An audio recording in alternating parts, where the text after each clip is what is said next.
Okay, ready? Chronicles of Narnia. We're in the last book called The Last Battle. And there's Tash, picture of their god, the bad guy's god. And this chapter is not the last one, called Chapter 12, Through the Stable Door. See that? So remember, they're surrounded. They're at the rock with the rock to their back. And the new Calormans have arrived. Reinforcements of the bad guys have arrived. They're surrounded. Chapter 12, Through the Stable Door. Jill ought to have been back at the White Rock already, but she had quite forgotten that part of her orders in the excitement of watching the fight. Now she remembered. She turned at once and ran to it and arrived there barely a second before the others. It thus happened that all of them, for a moment, had their backs to the enemy. Then they all wheeled round the moment they had reached it. A terrible sight met their eyes. A Kellerman was running toward the stable door, carrying something that kicked and struggled. As he came between them and the fire, they could clearly see both the shape of the man and the shape of what he carried. It was Eustace.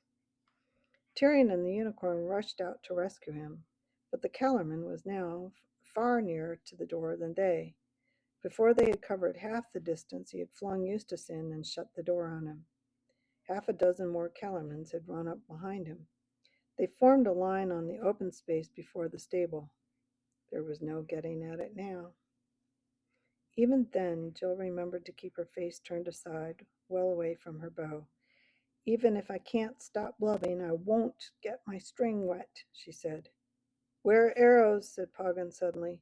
Everyone ducked and pulled his helmet well over his nose. The dogs crouched behind. But though a few arrows came their way, it soon became clear that they were not being shot at. Griffel and his dwarves were at their archery again. This time they were coolly shooting at the Kellermans.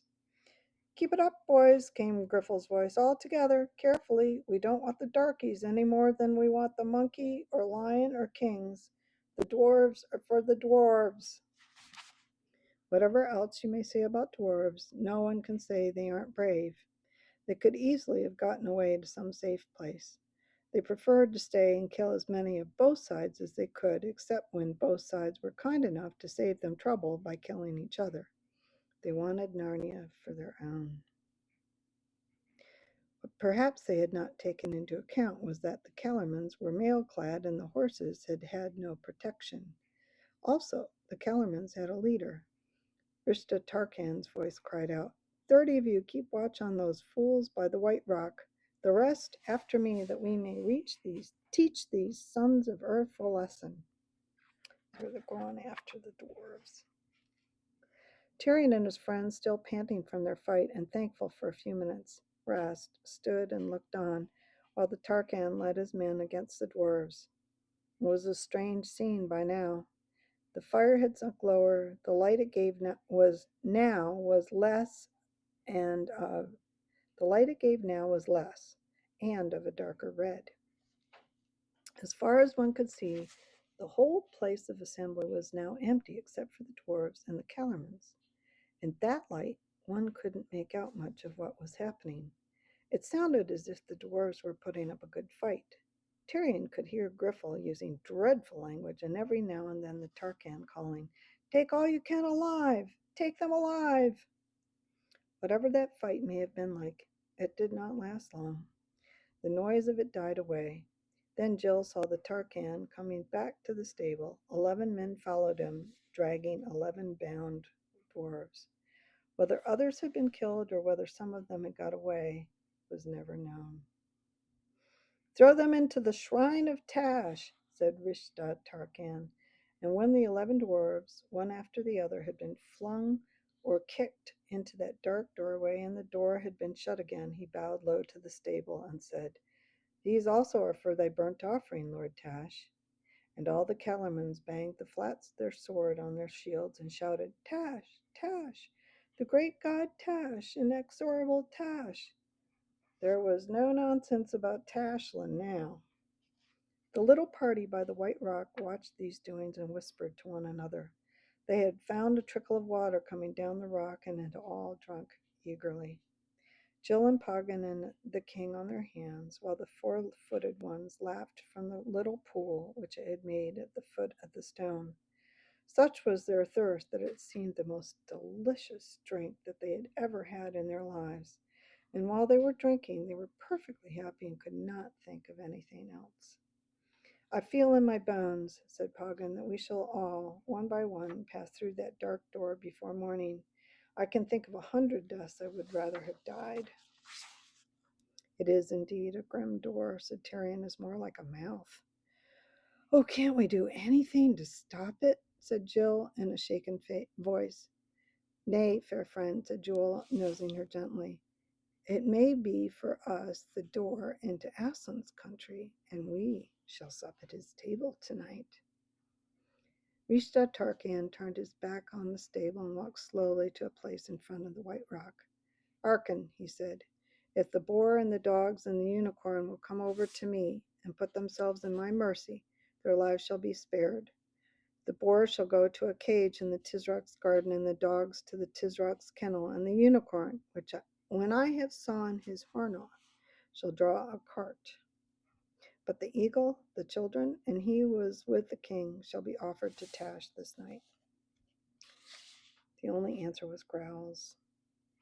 Get on, warriors, said the Tarkan. Kill the beasts, but take the two-legged ones alive. And then the last battle of the last king of Narnia began. What made it hopeless, even apart from the numbers of the enemy, was the spears. The Kellermans, who had been with the ape almost from the beginning, had had no spears. That was because they had come into Narnia by ones and twos, pretending to be peaceful merchants. And of course, they had carried no spears, for a spear is not a thing that you can hide. The new ones must have come in later, after the ape was already strong and they could march openly. The spears made all the difference. With a long spear, you can kill a boar before you are in reach of his tusks, and a unicorn before you are in reach of its horn, if you are quick and keep your head. And now the leveled spears were closing in on Tyrion and his last friends. Next minute, they were all fighting for their lives. In a way, it wasn't quite so bad as you might think. When you are using every muscle to the full, ducking under a spear point here, leaping over it there, lunging forward, drawing back, wheeling around, you haven't much time to feel either frightened or sad. Tyrion knew he could do nothing for the others now. They were all doomed together. He vaguely saw the boar go down on one side of him and Jewel fighting furiously on the other. Out of the corner of one eye he saw, but only just saw, a big Kellerman pulling Jill away somewhere by her hair. But he had hardly thought about any of these things. His only thought was now to sell his life as dearly as he could. The worst of it was that he couldn't keep to the position in which he had started under the white rock.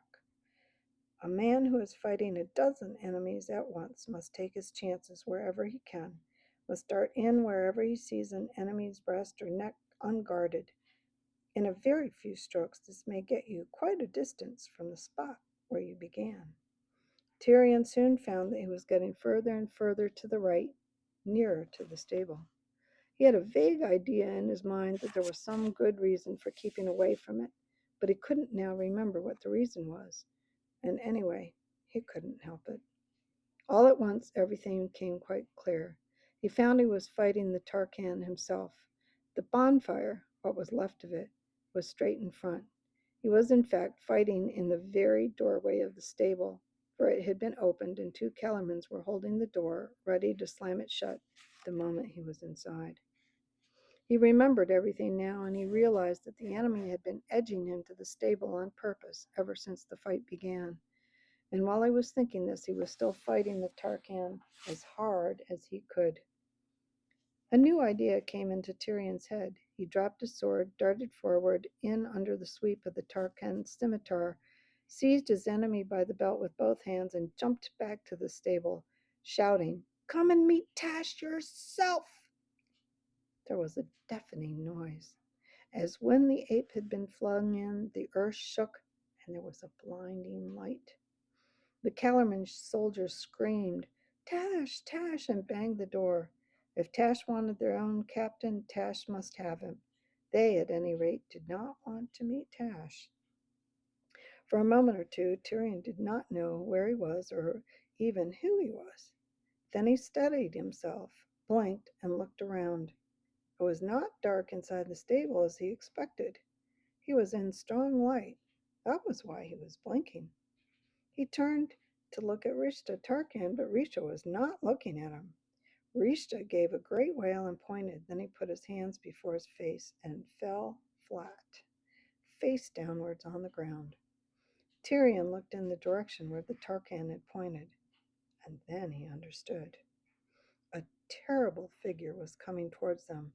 It was far smaller than the shape they had seen from the tower, though still much bigger than a man, and it was the same. It had a vulture's head and 4 arms. Its beak was open, its eyes blazed, and a croaking voice came from its beak. "Thou hast called me into Narnia, Rishta Tarkan. Here I am. What hast thou to say?" But the Tarkan neither lifted his face from the ground nor said a word. He was shaking like a man with a bad hiccup. He was brave enough in battle, but half his courage had left him earlier that night when he had first begun to suspect that there might be a real Tash. The rest of it had left him now. With a sudden jerk, like a hen stooping up to pick up a worm, Tash pounced on the miserable Rishta and tucked him under the upper of his 2 right arms. Then Tash turned his head sideways to fix Tyrion with one of his terrible eyes for a moment. Having a bird's head, he couldn't hardly look at you straight. But immediately, from behind Tash, strong and calm as the summer sea, a voice said, "Begone, monster, and take your lawful prey to your own place in the name of Aslan and Aslan's great father, the Emperor over the sea." The hideous creature vanished, with the Tarkan still under its arm, and Tyrion turned to see whom had spoken. And what he saw then set his heart beating as it had never beaten in any fight. 7 kings and queens stood before him, all with crowns on their heads and all in glittering clothes. But the kings wore fine mail as well and had their swords drawn in their hands. Tyrion bowed courteously and was about to speak when the youngest of the queens laughed. He stared hard at her face and then gasped with amazement, for he knew her. It was Jill, but not Jill as he had last seen her, with her face all dirt and tears and an old drill dress half slipping off her shoulder. Now she looked cool and fresh as if she had just come from bathing. And at first he thought she looked older, but then didn't, and he could never make up his mind on that point. And then he saw that the youngest of the kings was Eustace, but he also was changed as Jill was changed. Tyrion suddenly felt awkward about coming among these people with the blood and dust and sweat of a battle still on him. Next moment, he realized he was not in that state at all. He was fresh and cool and clean and dressed in such clothes as he would have worn for a great feast at Cair Paravel. But in Narnia, your good clothes were never your own comfortable ones. They knew how to make things that felt beautiful as well as looked beautiful in Narnia, and there was no such thing as starch or flannel or elastic to be found from one end of the country to the other. "Sire," said Jill, coming forward and making a beautiful curtsy, "let me make you known to Peter, the High King over all kings in Narnia." Tyrion had no need to ask which was the High King, for he remembered his face, though here it was far nobler from his dream. He stepped forward, sank on one knee, and kissed Peter's hand. "High King," he said, "you are welcome to me." And the High King raised him and kissed him on both cheeks, as High Kings should. Then he led him to the eldest of the queens, but even she was not old, and there were no gray hairs in her head and no wrinkles on her cheek, and said, "Sir, this is that Lady Polly who came into Narnia on the first day when Aslan made the trees grow and the beasts talk." He brought him next to a man whose golden beard flowed over his breast and whose face was full of wisdom. And this, he said, is the Lord Diggory, who was with her on that day. And this is my brother, King Edmund, and this is my sister, Queen Lucy. Sire, said Tyrion when he had gathered and greeted all these, if I have read the Chronicles aright, there should be another. Has not your majesty two sisters? Where's Queen Susan? My sister Susan, answered Peter shortly and gravely, is no longer a friend of Narnia's.